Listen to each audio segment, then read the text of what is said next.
Oi, pessoal, boa noite, tudo bem?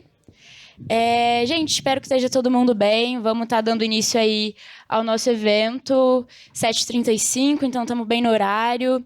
Enfim, meu nome é Sofia, sou do Coletivo Juntos, sou também do Centro Acadêmico Lupe Cotrim, a entidade estudantil aqui da ECA, e a gente planejou esse evento aqui sobre as Big Techs e a extrema-direita, junto com o professor Ratier, com a professora Daniela, porque, enfim, eu acho que todo mundo que estuda comunicações e todo mundo que se preocupa minimamente com, enfim, a democracia, mesmo que esse conceito seja algo que se encontra em debate, tem pensado muito sobre a crise das instituições, como a gente fala, e as comunicações, o jornalismo não escapam disso.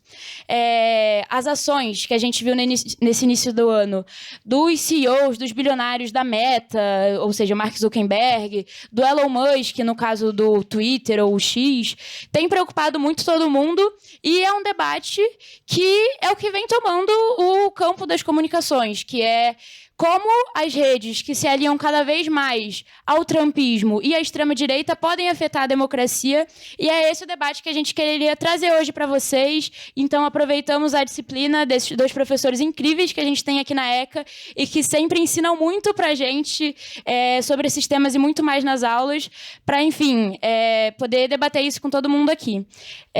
Passar um pouquinho para o Vivi também. Boa noite, gente. Queria admitir aqui que eu tô um pouco nervoso, assim, para início de conversa. Eu sou o Vitor, ou Vivi, também faço parte aqui do Centro Acadêmico da ECA, né? E faço parte dele pelo Movimento Correnteza, pela UJR, a União da Juventude de Rebelião, e a UP, a Unidade Popular pelo Socialismo, né? E aí, continuando um pouco da introdução do tema que a Sofia deu aqui, né?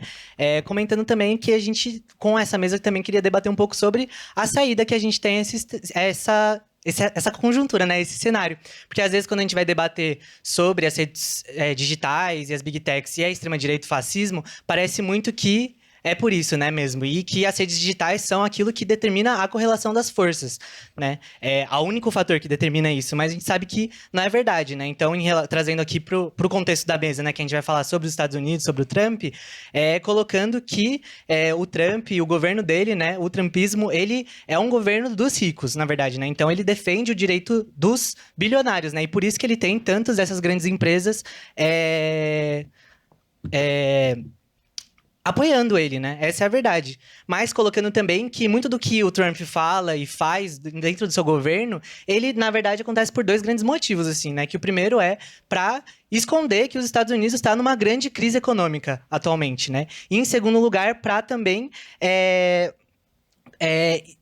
em segundo lugar, para disputar, assim, porque o acirramento da luta de classes nos Estados Unidos também está crescendo, né? A gente não chega tanto aqui pra gente nos noticiários, mas a verdade é que tiveram várias greves nos Estados Unidos que conquistaram várias vitórias importantes, assim, né, para os trabalhadores.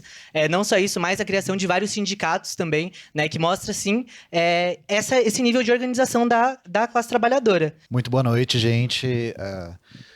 Caso vocês não me conheçam, eu sou o Ian Neves, eu sou criador de conteúdo nas redes sociais, mas, sobretudo, eu sou militante comunista e sou historiador de formação, inclusive formado aqui na USP, né? E eu queria fazer uma abordagem um pouquinho distinta dos meus companheiros de mesa aqui, porque, por eu ser historiador, eu queria trazer algumas balizas históricas que antecedem até as balizas históricas que o professor trouxe a respeito do surgimento da internet, né?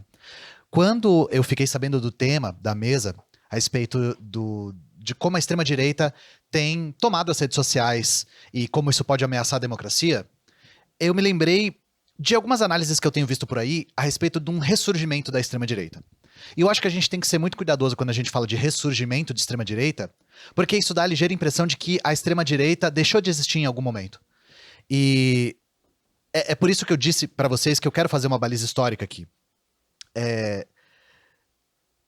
Talvez depois da Segunda Guerra tenha tido a impressão geral, tenha havido a impressão geral de que a extrema-direita deixou de existir. Só que isso não é verdade. A extrema-direita, o fascismo, tem o hábito de se modificar, de mudar a sua parte mais externa, a sua estética, a sua maneira de se apresentar, e foi justamente isso que aconteceu, né? Talvez o caso mais emblemático tenha sido o caso da Alemanha Ocidental, Na Alemanha Oriental houve um expurgo bastante significativo de forças nazistas, principalmente da burocracia do Estado. Na Alemanha Ocidental, os burocratas nazistas foram absorvidos pelo Estado e os homens mais ricos da Alemanha Ocidental eram burgueses que apoiaram ativamente o Partido Nazista e que financiavam o Partido Nazista, inclusive, né? No caso do Japão, existe uma reflexão muito mal resolvida, porque o Japão, depois das bombas, foi perdoado pelos Estados Unidos. E, bom, no cenário internacional, se você é perdoado pelos Estados Unidos, você é perdoado por toda a comunidade internacional. E, para dar um exemplo para vocês, o Shinzo Abe, o primeiro-ministro que, inclusive, foi assassinado por um menino que construiu uma arma em casa, né? O Shinzo Abe era um apologista do Japão Imperial. O Shinzo Abe era um apologista, inclusive, das unidades de experimentos em humanos do Japão Imperial, para vocês verem como esse fio condutor entre a extrema-direita japonesa e o Japão contemporâneo nunca foi rompido.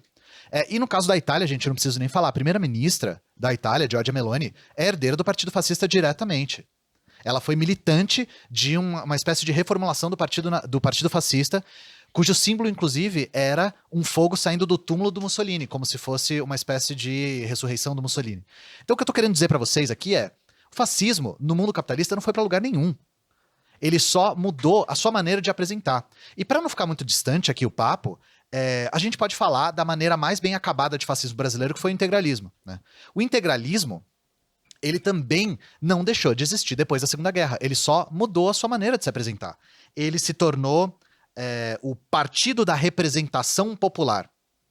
E o símbolo não era mais o sigma, era um sino de prata que estava anunciando a hora da chegada.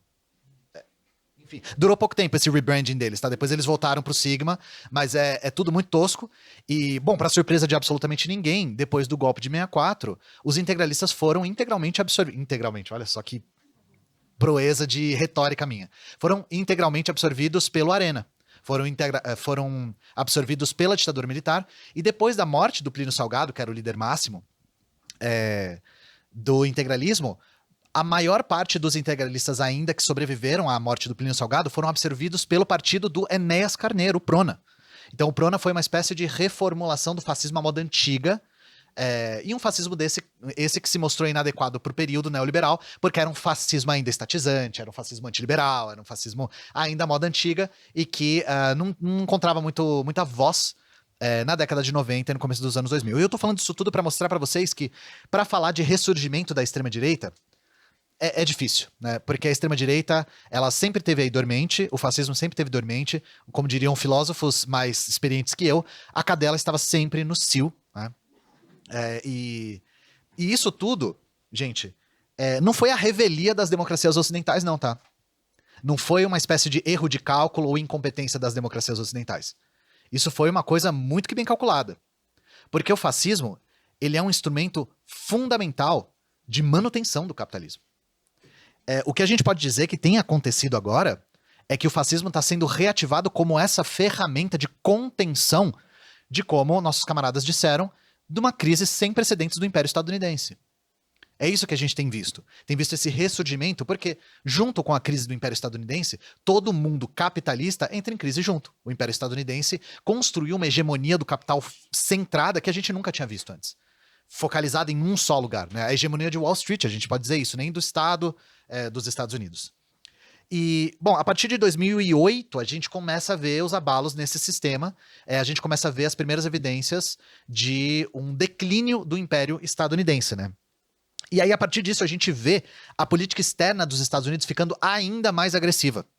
Então, a gente vê uma sequência de acontecimentos que eu juro pra vocês que eu vou chegar já na questão da comunicação, tá, gente? Vocês vão entender onde eu tô querendo chegar. Eu sou historiador, eu não consigo deixar de fazer essas coisas, tá?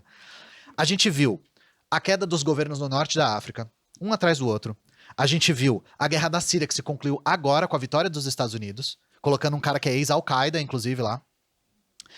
A gente viu intervenção em tudo que é país da América Latina, inclusive o nosso, tá? Porque houve uma intervenção externa patente no golpe contra Dilma Rousseff, tá? Patente. E na prisão do Lula, inclusive, que foi o que impediu ele de se candidatar em 2018, abrindo espaço pro bolsonarismo. E a gente viu também, talvez o que seja mais paradigmático, que foi a derrubada do presidente da Ucrânia em 2014. Porque se vocês acham que a guerra da Ucrânia começou agora, com a invasão da Rússia, a guerra da Ucrânia começou em 2014, gente, com um fenômeno chamado Euromaidan. E o que todas essas coisas têm em comum? A internet foi fundamental em tudo. Em tudo. É aí que eu tava querendo chegar. Essa nova etapa do imperialismo estadunidense, que é um imperialismo agressivo de um império em decadência, faz uso da internet constante. E, assim, todas essas políticas de contenção dos Estados Unidos, de intervenção mais extrema nos países, não é em defesa da democracia. Acho que nessa sala eu não preciso falar isso, né?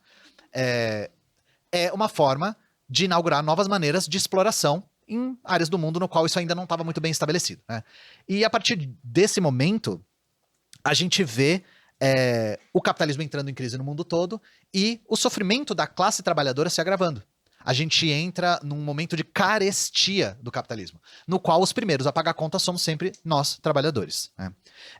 E eu acho curioso que a AfD foi citada porque é um exemplo que é muito, muito interessante de como o fascismo foi reativado, como é necessário para o capitalismo que o fascismo retorne para servir como essa ferramenta de contenção das massas, né? Porque o fascismo, ele é muito atrativo porque ele se apresenta como uma alternativa radical. Ele tem uma roupagem de revolucionário. O Bolsonaro não se apresentava como sendo contra tudo que está aí. Contra... como se ele fosse o outsider. Essa palavra a gente usa bastante, né? Que os líderes fascistas são outsiders. Quando há um imenso sofrimento da classe trabalhadora, a classe trabalhadora se revolta e busca se organizar. No momento no qual as esquerdas não estão suficientemente organizadas, não existe outro caminho para essa radicalização que não a direita. Porque a direita estava suficientemente organizada. E porque ela é mais inteligente? Não, é porque ela tem o poder do capital por trás dela. O fascismo é reativado com o capital sendo o combustível. Porque não tem nenhum desses líderes fascistas que se elegeu ou tomou o poder, que seja, que não tenha tido apoio maciço do grande capital. Não tem. Bolsonaro, Trump, qualquer um da Europa, todos tiveram. E aí, por que eu queria trazer o exemplo da Alemanha? A Alemanha teve o ressurgimento do movimento neonazista na forma da AfD, né, da alternativa para a Alemanha. Lembra que eu falei de ser revolucionário, se aparentar ser revolucionário? O nome do partido é Alternativa para a Alemanha. Um partido que, no fundo, defende o agravamento do capitalismo na Alemanha. Não tem nada de alternativo nele. O que acontece? A Alemanha era vista, como sendo um país um pouco mais leniente com a imigração, sendo um país que respeitava mais os direitos humanos, permitia mais imigração. Gente, sinto muito dizer que nada disso teve a ver com direitos humanos, tá? O que acontece? A burguesia alemã passou por um período muito próximo do pleno emprego. E períodos de pleno emprego elevam significativamente o valor da mão de obra. O que a Alemanha fez? Ela, de propósito, aumentou o contingente de trabalhadores de maneira calculada para diminuir o valor da mão de obra e aumentar o exército industrial de reserva. A razão pela qual a Alemanha permitiu que tantos imigrantes entrassem lá não era por defesa de direitos humanos. Era um movimento calculado de desvalorização da mão de obra. E isso não é inédito da Alemanha. Sabe quem também já fez isso, gente? Brasil. Vocês aqui de São Paulo já ouviram falar da política de branqueamento.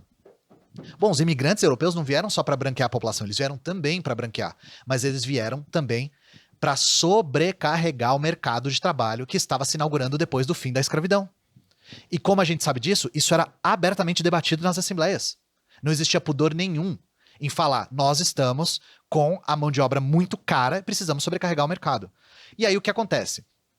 Com o valor da mão de obra abaixando, a qualidade de vida da população começou a diminuir também. Essa população começou a se revoltar. O que a burguesia fez? Apertou o botão de emergência. Traz o fascismo de volta porque ele é capaz de absorver essa revolta e direcionar para o lugar errado. Para onde os alemães estão direcionando? Para os imigrantes. Então, é muito funcional. Isso divide a classe trabalhadora em dois e mantém os imigrantes como a seção da mão de obra mais barata de todas. A exploração sobre os imigrantes, sobretudo os não regularizados, é fundamental para a manutenção de um capitalismo em crise. Então eu queria mostrar para vocês como o ressurgimento da extrema-direita tem causas materiais e tem uma dinâmica comum ao redor de todo o mundo capitalista que está entrando em declínio. está entrando num declínio que não sabemos se é temporário ou não. Eu não gosto dessas teses de agora é o fim do Império. Estão falando de tese do fim do Império, o século XX inteiro, o Império Estadunidense conseguiu se manter. Então eu não acho que as coisas caem sob seu próprio peso. Então, falando nisso, já que eu já estou na metade, né? Vamos falar um pouco sobre o papel das redes sociais nisso, né? O papel das mídias digitais. Inclusive, para quem não me conhece também, retomando, eu sou comunicador popular nas redes sociais, eu tenho um canal no YouTube, eu vivo disso e trabalho com comunicação, com divulgação do pensamento comunista e organização de militantes com a minha organização, que é a Soberana, né? O que acontece? Se vocês forem analisar os dados do IBGE, a tendência é que a internet vai se tornar o principal meio de comunicação do Brasil em um tempo bastante curto, né? Se vocês forem analisar os dados agora, vocês vão ver que o WhatsApp já é mais usado que a televisão. A televisão era o veículo de comunicação dominante no Brasil e agora as pessoas se informam mais pelo WhatsApp do que pela televisão.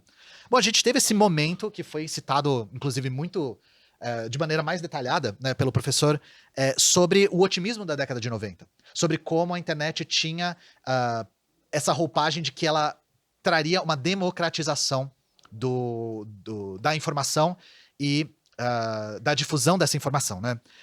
O que acontece é que depois, mais ou menos da década de 10, como disse o professor também, a internet começa a se centralizar muito nas redes sociais. Ela começa a ficar hiperconcentrada, sendo que em certos lugares, Facebook e WhatsApp é praticamente sinônimo de internet. Em lugares que se digitalizaram muito tarde, principalmente por celulares, as pessoas utilizam a palavra Facebook para se referir à internet como um todo.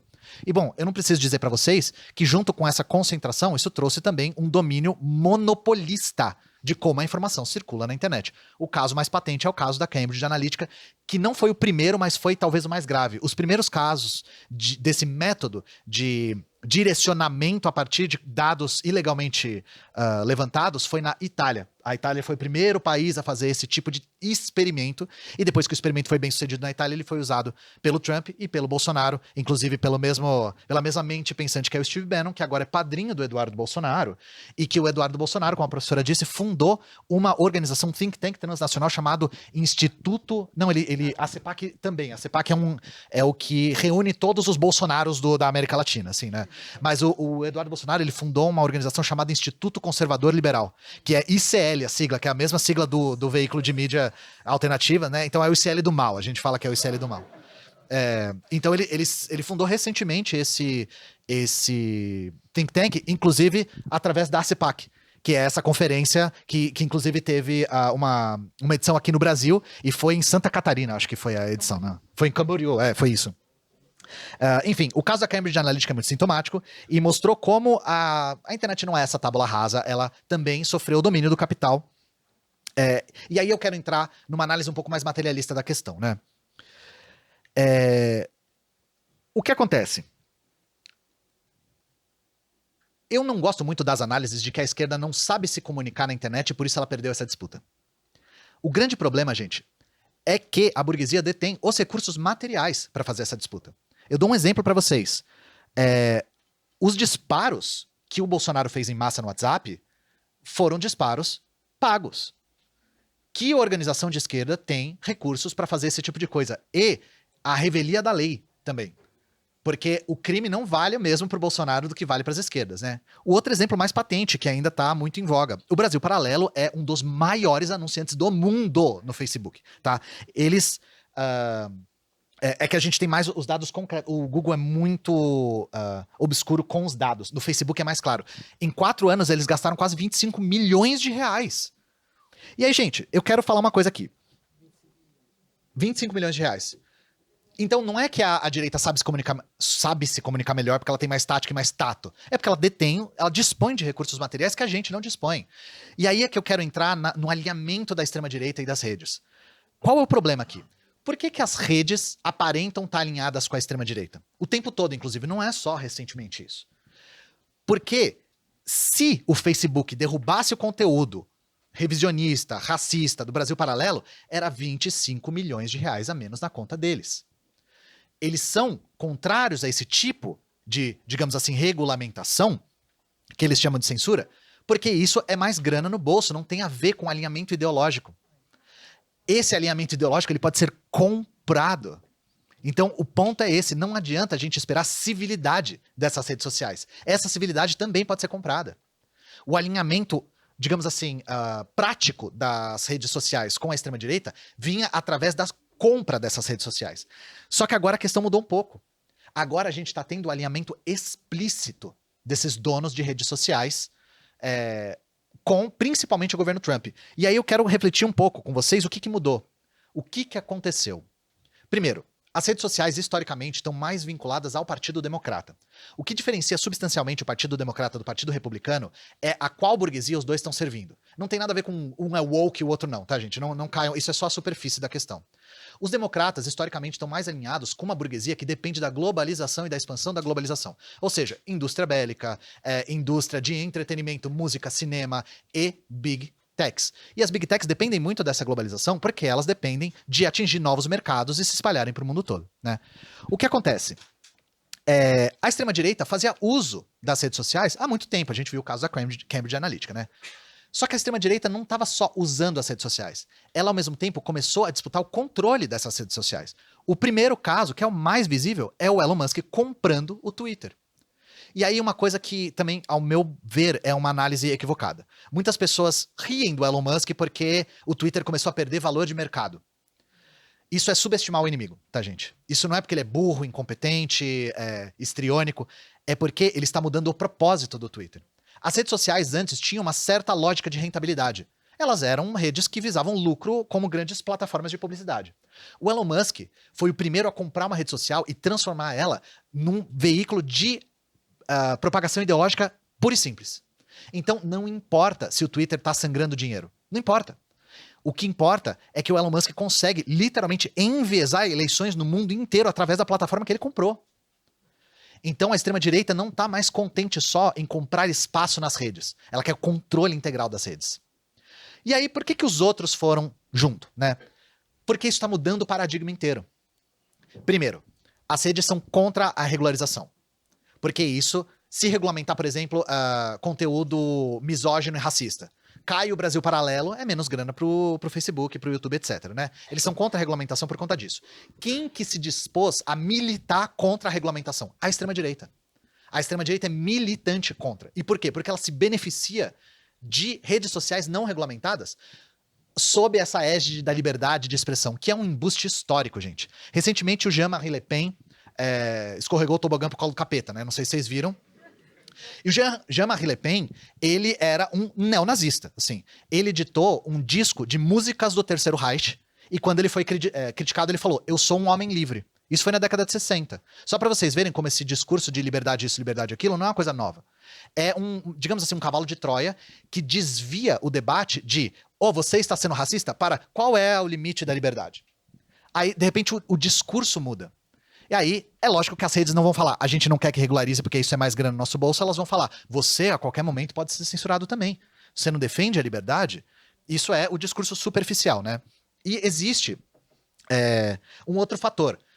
O Trump usou as redes para ganhar o poder. E agora ele ganhou o poder.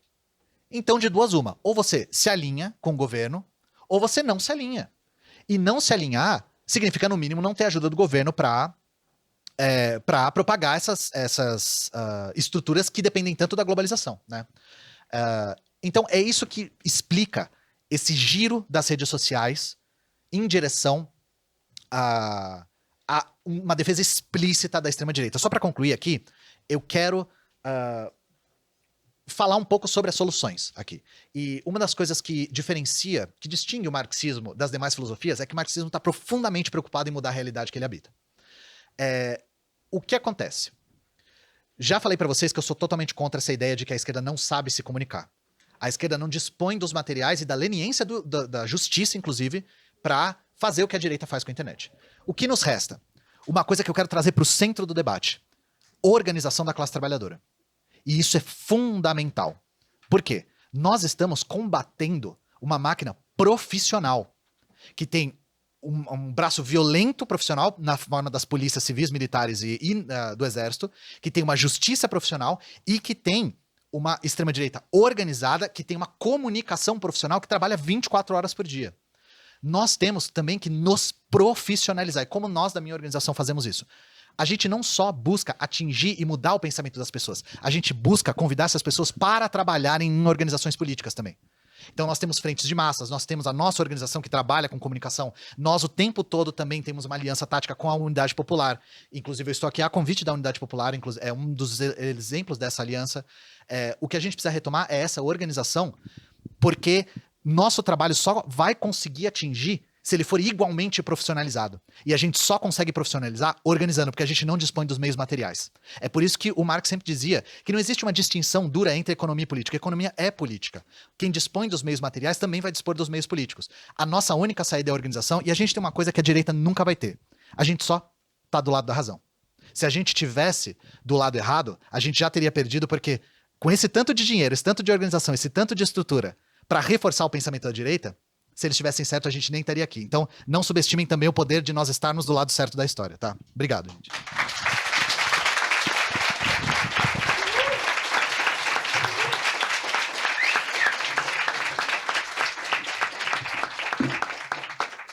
Muito obrigada, Ian. Gente, agora a gente vai abrir para perguntas e aí a gente pensou em fazer em blocos. Então, a gente abrir primeiro 5 perguntas e depois voltar para a mesa para o pessoal responder. Depois a gente abre mais 5. E aí os professores falaram que a gente pode ficar até o final do horário da aula, assim. E aí é isso. Enquanto o debate for, a gente vai fazendo blocos, acho que pode ser assim.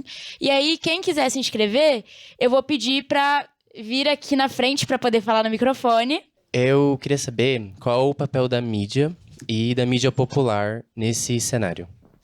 Meu nome é Marco Aurélio, na verdade eu sou de Goiânia, tô como turista aqui mesmo. Só um comentário rapidinho, o Léo ele citou a questão do tecnofeudalismo, queria comentar que às vezes a presença do camarada Zavac da organização da Soberano também poderia ter somado bastante à mesa. O Zavac é de Porto Alegre. Tem esse problemazinho. Aí, Senão ele estaria aqui com certeza. o pessoal, vamos comprar o boné para ajudar aí com as viagens. Uma coisa que eu queria perguntar é o seguinte, o Marco Gomes, que é um ativista muito grande também da internet, ele comentou que realmente o passo para essa regulamentação, a regulamentação é um próximo passo que já foi dado, por exemplo, com o Marco Civil da Internet como início. Só que a gente sabe que isso tem um lobby muito forte, que deve ser barrado, né? Deve ter uma luta muito grande para isso. Então, nesse cenário, até puxando a fala do Ian, existe uma carência muito grande de um discurso mais, vamos dizer assim, mais aquecido, né? Então a população ela sente a necessidade de ter um discurso mais aquecido e aí nisso, até de acordo com a visão de alguns pensadores, pensadores não. A pergunta que eu queria fazer é o seguinte, dessa necessidade de um discurso mais aquecido, como que vocês avaliam ter discurso mais próximo, por exemplo, como o Thiago Santidelli faz, ou mesmo, quem sabe, até a Erika Hilton faz. Então, assim, como que vocês enxergam essa comunicação mais aquecida, mais pimentada, que, vamos dizer assim, as redes sociais favorecem tanto? Queria saber se isso não é um ponto de possibilidade de melhoria da comunicação da esquerda. Oi, gente, eu sou a Camila, de jornalismo, também faço parte do CALC e milito pelo Coletivo Juntos. Eu tenho um comentário breve e uma pergunta. Enfim, eu acho que toda essa mudança ideológica explícita dos CEOs, das Big Techs, de se alinharem à extrema-direita de forma tão escancarada, ela exemplifica muito o quão insustentável é esse esquema empresarial, corporativo do capitalismo, do neoliberalismo. Porque você dizer para esses altos executivos e para esses investidores trilhardários de que eles têm que abrir mão de uma parcela do lucro deles para eles soa como um absurdo. E eles sempre estão alegando que as empresas estão quebradas, nós operamos no vermelho e etc. O que não é verdade. Quem paga essa conta, quem paga a conta desse prejuízo que eles alegam são os trabalhadores das empresas que estão cada vez mais explorados, principalmente os terceirizados e exploração que eles dão cabo e sempre deram cabo no sul global. E a minha pergunta, considerando que eu acho que esse é um dos temas mais urgentes que a gente tem, é como a gente consegue levar essa pauta para as massas, sabe? Como a gente consegue convencer toda a sociedade civil de que isso é uma questão urgente, de que isso não é uma coisa que compete apenas a nós do meio acadêmico ou do meio da comunicação, sabe?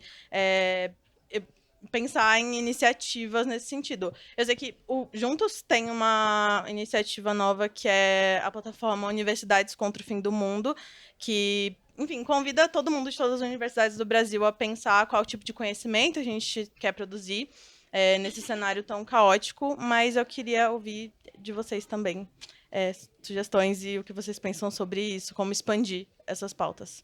Boa noite. Meu nome é Samuel. Eu, na verdade, queria acho que também fazer um comentário e depois uma pergunta. Eu, no momento, estou criando um movimento, tá no comecinho, que incentiva as pessoas, na verdade, a deixarem as redes sociais e a, enfim, simplesmente não usarem os celulares e etc e tal. O que eu queria falar era que as redes sociais, no caso, elas são um veículo de dominação ideológica, assim, botando de uma forma bem prática. E não tem como a gente, eu acho que, usar ela contra essa ideologia dominante, né? Porque a ideologia dominante vai ser a mesma e tentar lutar contra ela é ineficiente, eu diria. Então, eu acho como um aprofundamento do marxismo, eu acho que é muito interessante a gente nos afastar daquilo que basicamente cria toda essa dominação. A minha pergunta é se vocês concordam. Oi, gente, eu sou a Jennifer, eu sou de jornalismo e eu tô aqui, na verdade, pensando um pouco nas possibilidades de combate a essa extrema-direita, enfim, tecnocapitalista, porque uma coisa central na fala de todo mundo aqui é que a extrema-direita só consegue se aliar com o tecnocapital, ou seja, a extrema-direita é o tecnocapital, em teoria, porque ele está centralizado, porque a gente tem, enfim, 5 redes sociais que dominam todo o uso da internet no mundo inteiro. Aqui no Brasil deve ser menos ainda, deve ser tipo 3. E a gente está falando muito de regulação, então, de novo, centralizar o combate. O que está certo, não vou discordar, e é muito difícil discordar depois da fala do Ian, principalmente, né, marxista, mas eu queria trazer aqui uma outra pergunta para vocês. Será que talvez a nossa solução não esteja na descentralização das redes?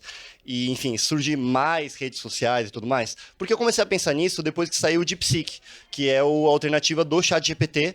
E, enfim, entre as muitas peculiaridades da rede social, da interface chinesa, é que ela é de software aberto. Então todo mundo pode pegar o software, enfim, todo mundo que entende programação pode pegar o software da DeepSeek e, enfim, tratar os próprios dados. E isso é uma plataforma de manipulação do poder, só que popular, digamos assim, porque todo mundo que teria esse conhecimento, infelizmente não é todo mundo que tem, eu não tenho, por exemplo, conseguiria criar as próprias interfaces de inteligência artificial. E a gente vê, pelo menos é uma coisa que eu observo, que quanto mais a gente enfim, quanto mais passa o capitalismo, os meios de produção eles começam a ficar mais baratos e mais democratizados também.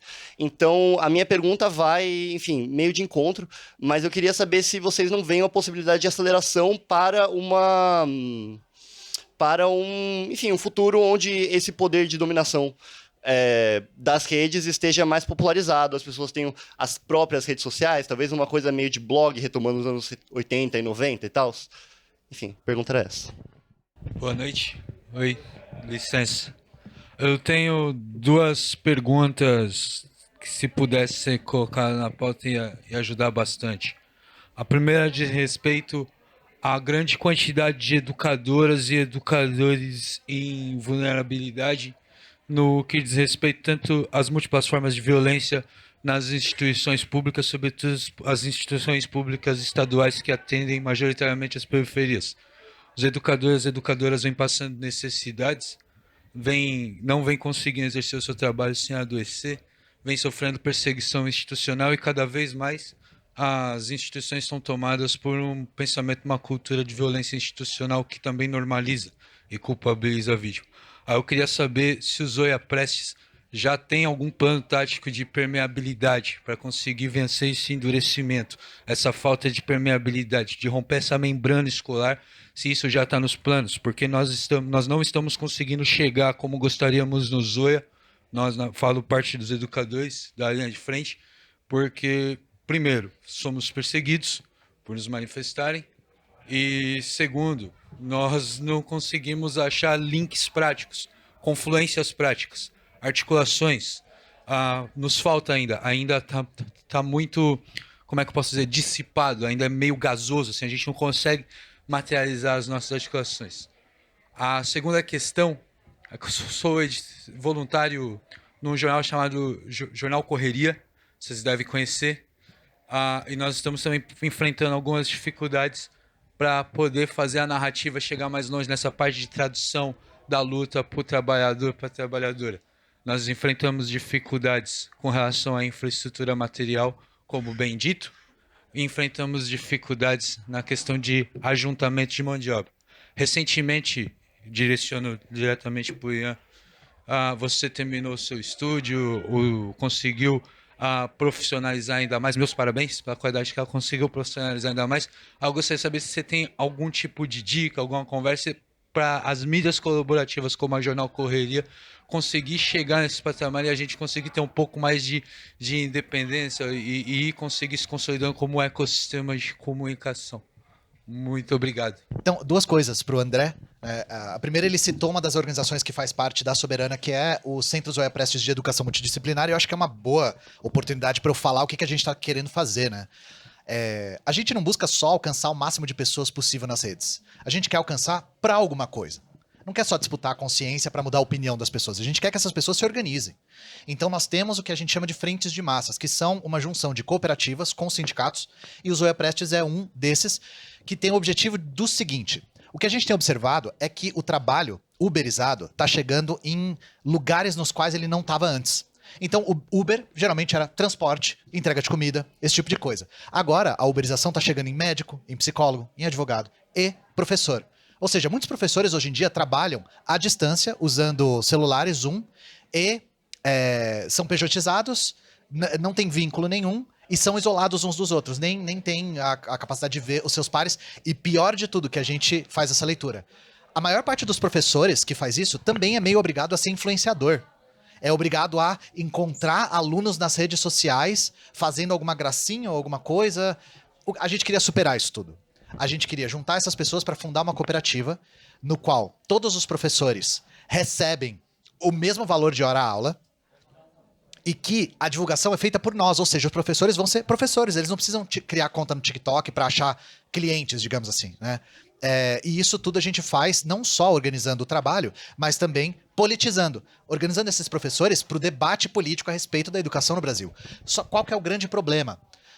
A organização tem poucos meses de fundação só. Então, o grande desafio, se vocês fazem parte de qualquer organização, vocês sabem disso. O grande desafio não é encontrar gente disposta a se organizar, é conseguir organizar com qualidade. Cada pessoa que é organizada precisa de orientação de alguma pessoa que está dentro e já tem experiência. O que é muito difícil de conseguir é, digamos assim, essa estrutura para conseguir absorver essa demanda. Então a gente está agora nessa formação de garantir que todo mundo que entra é contemplado, consegue ser ouvido, aprender com os nossos erros, porque é uma organização com um formato inédito. É um formato de organizar pessoas uberizadas, que não estão no mesmo espaço físico. Organizar pessoas que utilizam o espaço virtual. Caso vocês não saibam, nós temos outras duas. Uma de juristas, também juristas trabalham majoritariamente hoje à distância, e psicólogos e psiquiatras trabalham majoritariamente à distância, e mais por vir, né?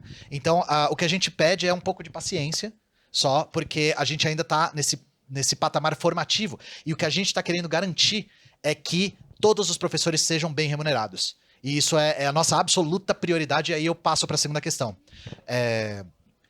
O meu trabalho tem mais tempo que o Jornal Correria. Eu já vou completar 4 anos de trabalho, tá passando para o 5º ano. O grande calcanhar de Aquiles de toda a comunicação popular e alternativa é financiamento. Esse é o grande problema. E não só financiamento, mas profissionalização. O Lenin dizia isso a roda nos livros dele. A gente tem que superar o trabalho artesanal e ir para o trabalho profissional. O que a gente tem feito é ampliar os nossos horizontes de financiamento. E uma das coisas aí um conselho pessoal meu. Uma das coisas que as pessoas têm tido muito orgulho de fazer parte é de financiar um projeto que eles veem o retorno. Então eu tenho feito questão de mostrar tudo que eu estou incrementando na minha forma de comunicação. Melhores câmeras, melhores luzes, melhores microfones, melhor espaço. Eu estou mostrando isso tudo para mostrar para as pessoas que cada centavo que entra vira qualidade de comunicação. E as pessoas têm gostado, eu tenho recebido muito esse feedback. As pessoas estão gostando de fazer parte, de construir algum veículo de comunicação que seja profissional e represente o nosso campo político. Então, o conselho que eu dou é: se vocês querem captar recursos, é bom dar esse feedback para as pessoas, mostrar para onde esses recursos estão indo, para mostrar que os recursos estão indo para profissionalização, que é o que a gente mais precisa. Vamos falar da descentralização das redes. Isso é uma coisa que eu aprendi com meu camarada Zavak do Teclas, né? Que eu falei para vocês. O que as redes fazem é repetir a dinâmica do capitalismo desde sempre. O capitalismo tende ao monopólio. E o monopólio, ele é benéfico para todos os burgueses envolvidos. Quem comprou, ganhou, e quem vendeu, ganhou também. Então, o monopólio, ele é uma consequência inevitável. Uma das coisas que a gente nunca pode esquecer, e novamente eu recomendo o canal do Teclas, que ele fala muito sobre isso, e uma face que a gente não enxerga da internet. A gente não enxerga como a internet é dependente de trabalho humano, gente. A internet não funciona com mágica. Existe uma quantidade gigantesca de seres humanos despendendo sangue, suor e linfa para fazer a internet funcionar. E, diga-se de passagem, uma coisa que quem estuda sabe muito bem, a internet funciona meio com clips, cola, barbante e cuspe, assim, tá? Ela tá meio de pé, meio quase não ficando de pé. Então, a gente nunca pode esquecer, não dá pra gente inaugurar esse tipo de coisa alternativa, porque a gente tem a ilusão, às vezes, de que as coisas são meio aéreas, que elas estão meio...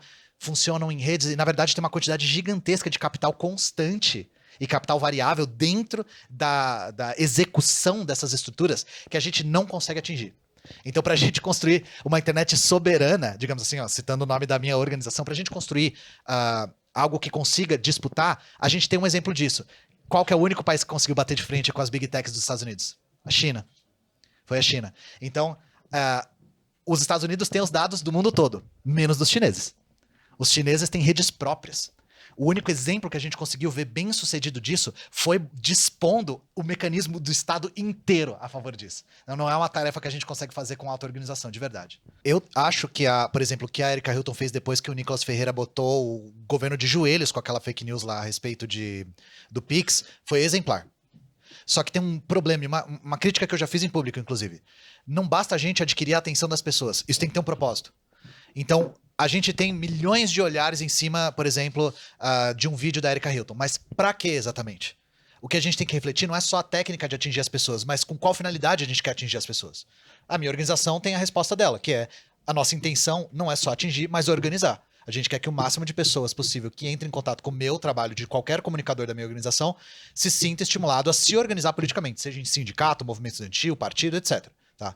Então, pensem nisso também, tá? Não vamos pensar só na técnica, mas no propósito da comunicação. Boa noite. Gostaria de fazer uma pergunta em relação que... Uma das frases que eu gosto, que ela me dá um pouco de motivação, é essa de que a gente tem a razão do nosso lado. Eu sinto que me dá um certo conforto. Mas eu sinto que muitas vezes ela não é suficiente com os recursos que a gente tem. Eu olho para as eleições passadas. Fake news sempre existiu dentro da política, mas a internet trouxe um novo nível para isso. E eu olho muito para a IA. Às vezes ela pode ser alguma coisa besta, pessoas mais jovens conseguem identificar, mas principalmente nos nossos velhos, nos nossos idosos, tem uma penetração muito forte pelo fato de que eles estão passando mais tempo em tela. E eu gostaria de saber se existe alguma possibilidade da gente combater isso, se existe alguma forma da gente tirar esse poder, porque a gente tem a razão e muitas vezes a direita se sustenta dentro de uma dialética torta. Mas agora eles têm uma certa pseudomaterialidade de criar o que eles quiserem dentro da IA. E eu gostaria de saber se existe alguma forma da gente combater isso. Principalmente dentro dos nossos mais velhos, que foi um erro que a gente cometeu, a gente se afastou das pessoas mais velhas. Gostaria de saber disso. Obrigado. Nathan. Sou de Itaim. Boa noite. Eu sou Gabriel, sou calouro de História. E, assim, na hora que vocês estavam respondendo as perguntas, surgiram algumas outras dúvidas, mas eu vou tentar condensar tudo o mais rápido possível. Eu tinha uma questão, eu estava bandejando antes de vir para cá e assistindo o vídeo que você lançou hoje sobre os padres, e eu fiquei com uma questão sobre a linguagem, da maneira como essas pessoas, principalmente com esses novos líderes religiosos de internet, eles conseguem ter um poder de controle de uma massa muito grande e que traz também uma herança, muitas vezes, familiar. De a pessoa tem uma certa religião, uma certa crença que é pautada desde o momento do crescimento dela com uma família e eles conseguem cooptar essas pessoas para isso.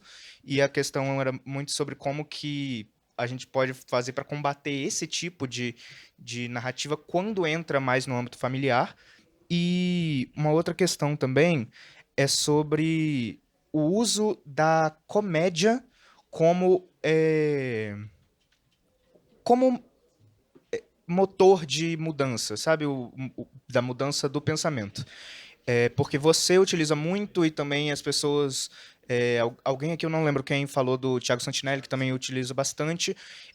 Eu queria saber como que vocês, na verdade, da mesa, enxergam essa questão. Tinha só mais uma coisa que eu vou tentar falar rapidinho, mas é a questão dos grupos... os grupos, muito especificamente da Anonymous. Como que esses grupos de movimentação em internet podem ser usados ou criados novos grupos que sigam esse projeto para movimentar isso. Exatamente. Boa noite, pessoal. Eu queria fazer algumas perguntas rápidas, mais técnicas, assim, né? A gente falou sobre algumas estratégias da extrema-direita para cooptar, né? Então, falou sobre o significante flutuante, falou sobre como essas estratégias de copywriting, né? De você colocar uma informação muito chamativa e muito, né? Várias vezes. Eu queria falar um pouco sobre como esse populismo fascista da extrema-direita também se aproveita da relação parasocial que ela tem com os seus usuários de rede social. Eu queria perguntar também sobre como, na verdade, a maioria dos usuários de rede social não criam conteúdo, né? Na verdade, isso é mais diferente no TikTok, que acho que o TikTok é 30% de pessoas que criam conteúdo, mas, por exemplo, no X e em outras plataformas é menos de 10%, né? Eu queria saber um pouco mais sobre essa visão de vocês. Eu sou Giacomo, sou daqui, entrei aqui. Boa noite, meu nome é Natália, eu sou caloura de educomunicação. Eu acho muito interessante quando a gente olha por esse ponto de talvez não trabalhar a mesma linguagem, né, do nosso opositor, só que por ser uma pessoa de educomunicação, eu acredito muito que a comunicação ela vai além do que a gente fala e sim do que o outro entende. Eu cresci na periferia de São Paulo e eu lembro muito da minha avó assistindo programas Ratinhos, esses programas sensacionalistas, e era o que captava a atenção dela, né? Então, até o momento que eu fui crescendo, mudei de bairro, comecei a ter outras formas de educação e comecei a ver que aquilo não era saudável. E partindo até por um ponto que a professora falou, né, que a gente também não é só educado pela mídia, a gente tem as nossas referências em casa, a gente tem várias coisas que vão fazendo a nossa percepção de mundo. E os mais velhos estão em casa. Então, como que a gente faz uma linguagem para atingir esse público que, de fato, foi o mais impactado, né? Que hoje a gente até usa de uma forma meio que pejorativa as tias dos apps, né? Mas que também estão parte de casas e são parte de famílias e acabam influenciando, né, a família, os mais novos. E também como a gente vence o algoritmo sem falar a língua dele. Porque a gente tem a questão das big techs, mas a gente está contra um guerreiro invisível, que é o algoritmo, que ele vai determinar, né, até quando teve o caso da Cambridge Analytica, as coisas não chegavam para a gente que tinha uma visão de esquerda, uma visão mais progressista da coisa. Eles focavam em pessoas que já tinham pensamento de direita ou principalmente nas pessoas indecisas, né? Então, como que a gente quebra essa barreira trabalhando uma linguagem que seria nossa, sem talvez entrar um pouco nesse jogo para captar essas pessoas? Antes da pergunta, eu queria fazer só um comentário também, porque eu acho que surgiu essa coisa da gente adotar... Eu vou chamar de comunicação violenta, que foi o nome que eu pensei agora, dessa forma de comunicação que o bolsonarismo tem, da gente adotar ela ou não entre a esquerda. E eu acho que isso pode ser um terreno perigoso, até o professor falou que ele não compra muito essa ideia também, mas que eu acho que a gente... Toda organização de esquerda tem que tomar muito cuidado com a capitulação, que é a famosa pelegagem, né? E aí, eu acho que isso pode ir dentro da comunicação para dois lados. E aí, queria trazer aqui 2 exemplos de que acho que primeiro foi uma coisa que todo mundo viu e se incomodou nas eleições municipais, que não é necessariamente que não é comunicação violenta, mas foi a comunicação do Guilherme Boulos, que foi uma coisa que a gente que é do Juntos, apesar de compor o pessoal, criticou muito, que foi horrível, que foi uma comunicação completamente capitulada, não falava de programa, falava de gatinho e de pulseira da amizade, e ao mesmo tempo, quando a gente pende demais, talvez, eu acho que a coisa da comunicação violenta, às vezes, se confunde com o próprio bolsonarismo. E aí, é isso, né? Qual é o limite entre você ter a comunicação violenta e você ferir os direitos humanos? Assim, eu tive contato com um desses comunicadores aí, não vou falar o nome, mas ele se diz o Kim Kataguiri do Zé Dirceu, que ele é a pessoa mais misógina que eu conheço, mas ele se candidatou pela esquerda, né? Mas, enfim, aí passando para a pergunta, pensando também na na questão das próprias redes sociais, e eu acho que a gente passou por isso aqui no debate, tem a questão desses CEOs, desses bilionários, e aí trazer principalmente como exemplo o Mark Zuckerberg, que ele, antes dessas últimas eleições, ele não era alguém que se colocava como de direita, ele se aliava mais aos democratas. O Elon Musk, eu acho que na última eleição ele também não esteve com a extrema-direita, ele esteve só com a direita, que para os Estados Unidos é a esquerda, né, que são os democratas. Ele também teve essa questão aí deles ter tido a coisa da filha dele transicionar e ele ter realmente guinado a extrema-direita nesse sentido, eu acredito que também ideologicamente, mas eu acho que é isso que a gente falou, de que a posição deles vai de acordo com o lucro e que eles são a classe mais dominante possível do capitalismo. E aí, nesse sentido, com a gente entendendo que os principais meios de comunicação que a gente tem hoje, nesse contexto de crise das instituições, crise do jornalismo, estarem na mão do inimigo número 1, que o Elon Musk é literalmente o inimigo número 1, é a pessoa mais rica do planeta e quem mais explora pessoas, né? Desculpa. Então, qual é a saída de uma forma mais técnica? Porque hoje a gente tem, enfim, organizações, tipo, conglomerados de organizações que tentam pensar uma remobilização da questão da regulamentação das mídias no Brasil, e aí o debate gira em torno de a gente continua nessas plataformas ou tenta fundar uma plataforma nova? A gente responsabiliza ou não o governo? Porque tem congresso de tudo, menos de comunicação. E é um governo que a gente ajudou a eleger, mas não ajuda a gente nesse lado de regulamentar e, enfim, nesse lado da comunicação. E das próprias universidades, assim. Há um horizonte das nossas universidades voltarem atrás nessa questão do armazenamento ter sido de dar a nossa pesquisa para o acúmulo de dados dos Estados Unidos. Há um pensamento aqui dentro em que a gente possa ter um sistema de armazenamento nosso. E é isso, concluo. Desculpa ter passado o tempo. Tá, a respeito de combater fake news e IA, eu vou dizer uma coisa. A IA também é uma grande incógnita para mim. Porque tem aquela coisa de nós, de uma geração que já foi alfabetizada digitalmente muito cedo, consegue identificar uma imagem de inteligência artificial com muita rapidez. E os mais velhos não conseguem. Mas tem uma coisa que eu observo trabalhando na internet também. A internet, ela genuinamente trabalha com bolhas, gente. Genuinamente, assim. E isso vale para os dois lados. Então, é uma espécie de efeito colateral não previsto que, quando a pessoa cai nas bolhas das esquerdas ou da comunicação progressista, ela não sai mais. Ela fica rodeada a ponto de que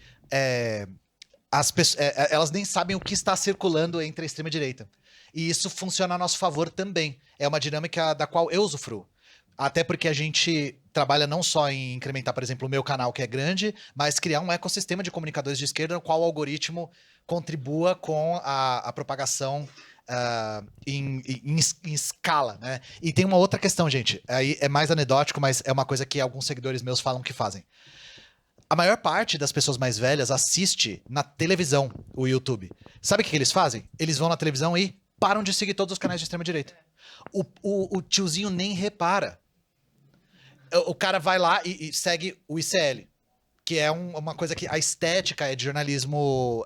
tem uma estética semelhante, inclusive isso é muito proposital, e a pessoa começa a assistir conteúdo progressista e nem repara. Ela não vê diferença, sim. Então, se você... Tô falando isso na questão pessoal mesmo. Se você tá com isso na sua família, talvez... seja, o meu canal acho que não é muito... Acho que é um pouco explícito demais, assim, né? Mas é uma coisa de verdade, gente. A dinâmica de bolhas funciona para os dois lados. Isso que eu tô querendo dizer para vocês. Não esqueçam disso também. De líderes religiosos. Eu lancei hoje um vídeo falando sobre aquela live de 1 milhão de pessoas que teve do Frei Gilson. Isso. Falando sobre o catolicismo de extrema-direita, que é uma coisa que a gente às vezes esquece que existe. E acha que é só as igrejas evangélicas neopentecostais. E o catolicismo de extrema-direita, ele é um dos pilares da extrema-direita. O Bolsonaro é católico, né? O Olavo de Carvalho era católico também, católico tradicionalista igual a esses caras. Então, ele era católico tradicionalista, que é dessa linha desse Frei Gilson aí. E isso, como que a gente combate isso? Eu acho que vale muito a pena a gente analisar como os marxistas lidaram com a religião historicamente, né? O marxismo lidou com a religião de maneiras distintas dependendo do seu contexto. No caso dos bolcheviques, eles tinham um ateísmo militante muito forte, porque a igreja ortodoxa tinha uma ingerência no czarismo que a gente nem sonha, gente. A gente está muito acostumado a viver numa democracia liberal que o Estado é laico, pelo menos na lei.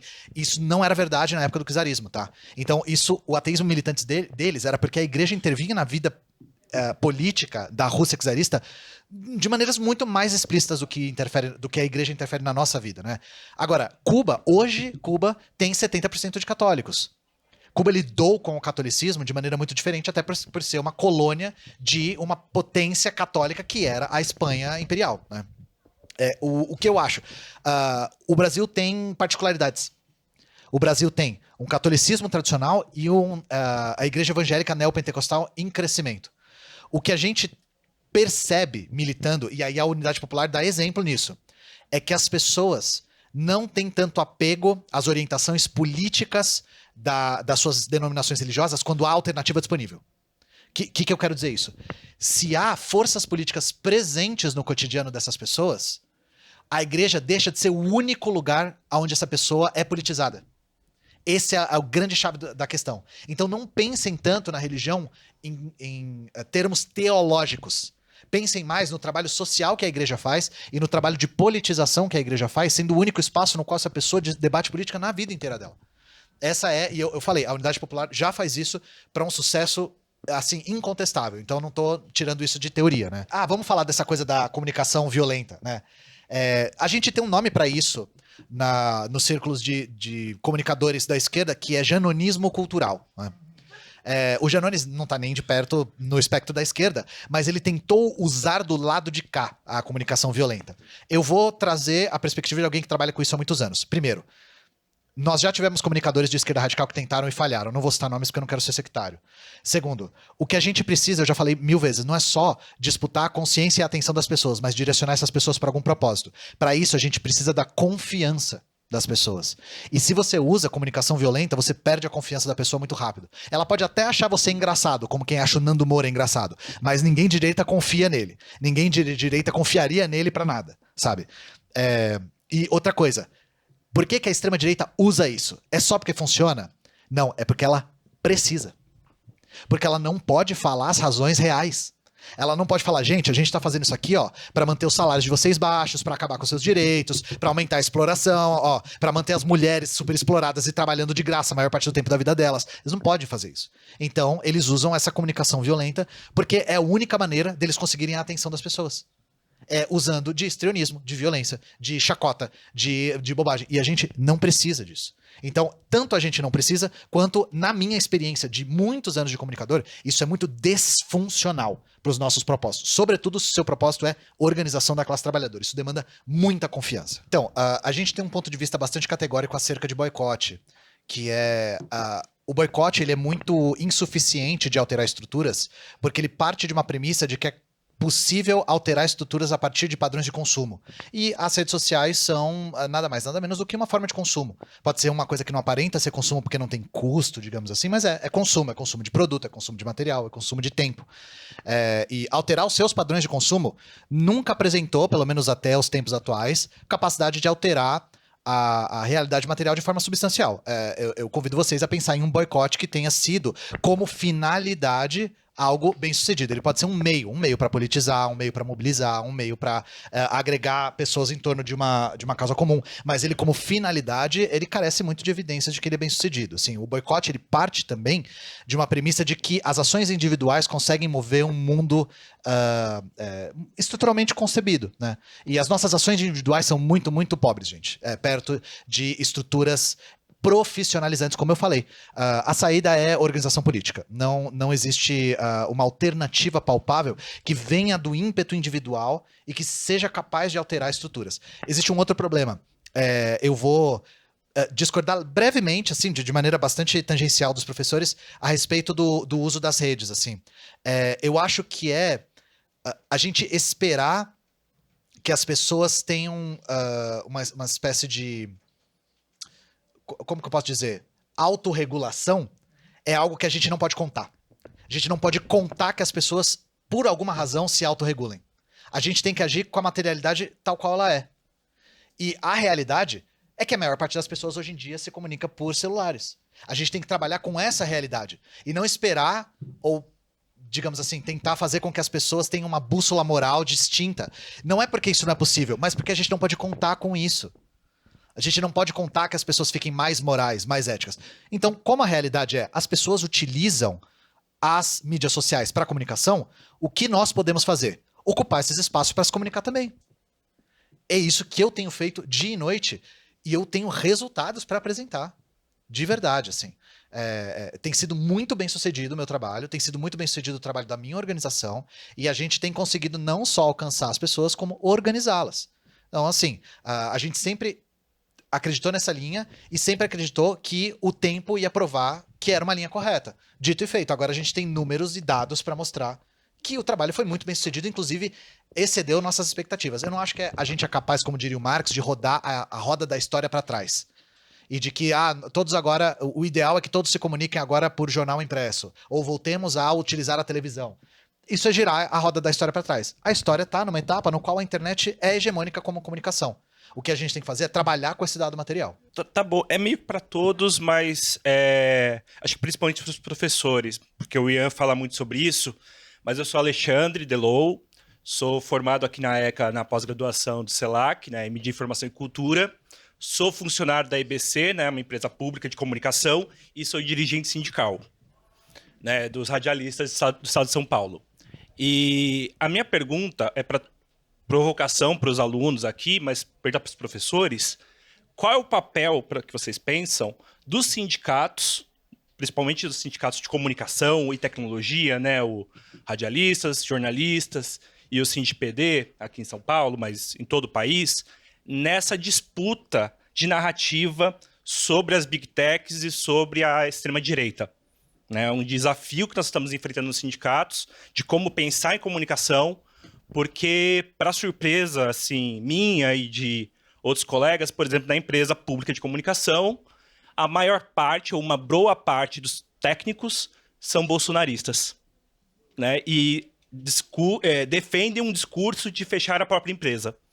Né? Então, coloco isso como uma provocação aqui e um convite a todos os estudantes assim que vão virar profissionais, sindicalizem e militem no sindicato. Gente, eu queria só fazer um complemento a respeito do sofrimento dos bolsonaristas, porque às vezes é difícil ter empatia com quem tá na extrema-direita, né?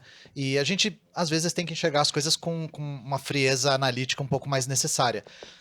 Eu tenho contato bastante com isso por conta do meu trabalho, e uma das coisas que eu vejo que é uma fonte de sofrimento gigantesca para quem tá na extrema-direita, principalmente na base da extrema-direita, assim, é que quando eles são confrontados com a realidade, existe um desgaste imenso, porque a ideia é sempre de entrar num círculo de racionalizar o que não é real. Tentar tornar aquilo lógico, sabe? Então, eu dou um exemplo prático. A invasão da sede dos Três Poderes. Os bolsonaristas que eram contra começaram a criar nas próprias bolhas de que aquilo foi o petismo infiltrado. Existe um dispêndio de energia gigantesco em tentar racionalizar o irracionalizável, sabe? Então, isso coloca essas pessoas num estado de ansiedade constante. Isso é uma das coisas que é muito difícil também. Um dos grandes desafios de tirar uma pessoa da extrema-direita é que ela precisa, em algum momento, admitir que ela foi feita de otário. E isso, ninguém quer fazer isso. Ninguém fala assim, nossa, porra, eu fui idiota e caí nesse papo. É difícil, é uma coisa que você tem que tirar cirurgicamente, assim, de você. É dureza, assim. E eu tenho contato com isso porque muita gente chega no meu canal dizendo que veio de um lado pro outro. E quão dolorido foi esse processo, ou tem relatos de familiares, né? Então, só um complemento a respeito disso, porque é uma coisa que eu tenho que contar todos os dias por conta do meu trabalho. Queria agradecer o convite, achei que foi muito legal, foi muito enriquecedor. E eu queria só mostrar um exemplo aqui de como as redes pautam também a maneira como a gente se comunica. Eu não comentei sobre isso, sobre como é difícil de fugir da lógica do algoritmo. O algoritmo quer que você seja agressivo, crie polêmica, invente mentira, ele te favorece a fazer isso, é difícil de fugir disso. E a gente tá gravando tudo isso pra criar conteúdo em cima disso. Eu não consigo fugir disso. Por que eu tô fazendo isso? Porque eu preciso postar com uma constância gigantesca. Senão você perde engajamento e eu perco meu público. Então a gente filma, eu tô andando, tem gente filmando porque eu crio conteúdo com tudo que eu falo. Porque eu preciso, porque senão eu perco alcance. Então, para vocês verem que aqui nessa sala a gente tá falando sobre isso e tem uma espécie de de metalinguagem macabra acontecendo, porque eu tô gravando tudo isso pra pôr nas redes e alimentar elas. Gente, então é isso. Muito obrigada por terem vindo. Queria convidar quem não conhece ainda, talvez tenha calouros aqui e tudo mais, a conhecer melhor o Centro Acadêmico. Vamos ter a assembleia aí na quarta para todo mundo participar. Vamos dar início ao processo eleitoral da gestão do Centro Acadêmico, então participem. E se formarem, conheçam o sindicato de vocês, o Sindicato dos Jornalistas, diga-se de passagem, é um ótimo sindicato, mas busquem se organizar permanentemente, porque eu acho que essa foi a síntese final do nosso debate. Acho que é isso. Obrigada, gente.